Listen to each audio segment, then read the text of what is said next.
the land of Ararat, legendary resting place of Noah's Ark, and for thousands of years, the heart of the Armenian homeland. At its peak in 95 BC, the borders of Armenia thrust across the entire Middle East. The king who united this empire of 25 million people was Tigranes the Great. By the year 287 AD, the Armenians became the first Christian nation in the world, with Ashken, the first Christian queen in history. The church Echmiadzin was built in 301 AD and has been the sea of Armenian religious life for 1,600 years. In 451 AD, General Vartan Mamikonyan was already fighting for religious freedom. But in the 13th century, the Ottoman Turks invaded and occupied Armenia, and finally in 1915, they marched 1.5 million Armenians into the Syrian desert to be exterminated. But a handful of stubborn Armenians from the town of Musa stood their ground to resist the Turkish army. They rose from the blood and thunder of battle to create what the world has come to know as the 40 Days of Musa.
It would be much better for all of us if you returned to Germany. Dr. Lipsius, what an honor to see you.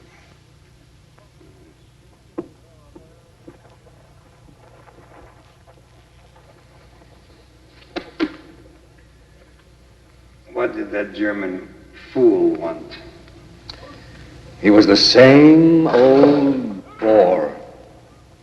Seems he and his fellow missionaries don't like the way we're treating the Armenians. What did you say to him? I told him his reports of atrocities were exaggerated. Then I advised him back to Germany. Incidentally, we only have a few minutes before Morgenthau is due. Let's go over the progress report. Yes. It's very good.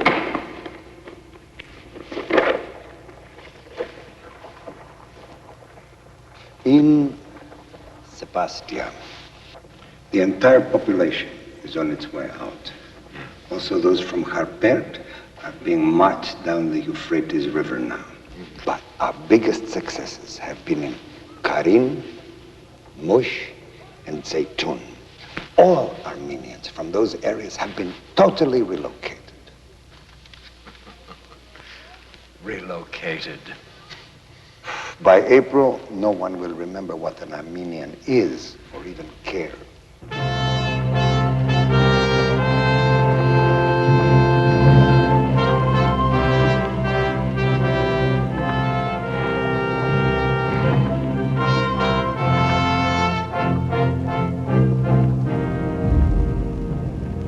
If we lose this war, Talat, all the countries in our empire will be returned to national rule.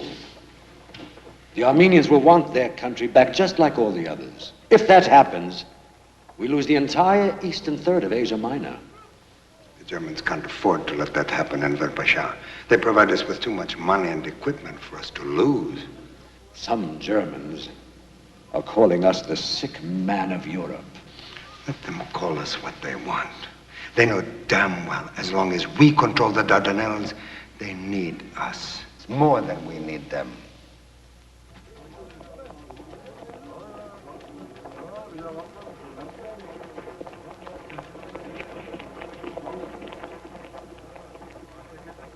The American ambassador is here, sir.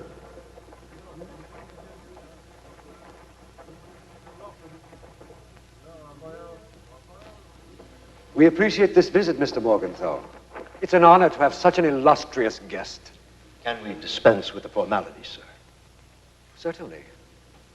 I forget you Americans are much more straightforward than we Asiatics. Please sit down. I prefer standing. I won't be long. As you like. So, to what do we owe this visit? I think you know. We've discussed this before. Mr. Morgenthau, men such as you and I have more important things to talk about. Reports keep crossing my desk about atrocities so hideous I cannot believe them. From Lepsius, no doubt. The American government does not go on hearsay, sir.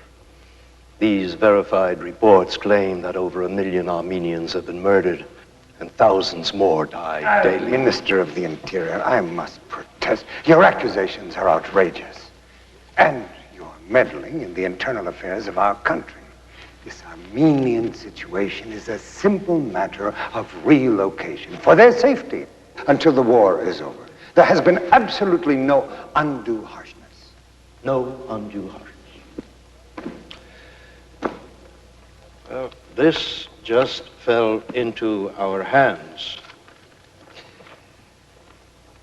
It is dated 4 months ago.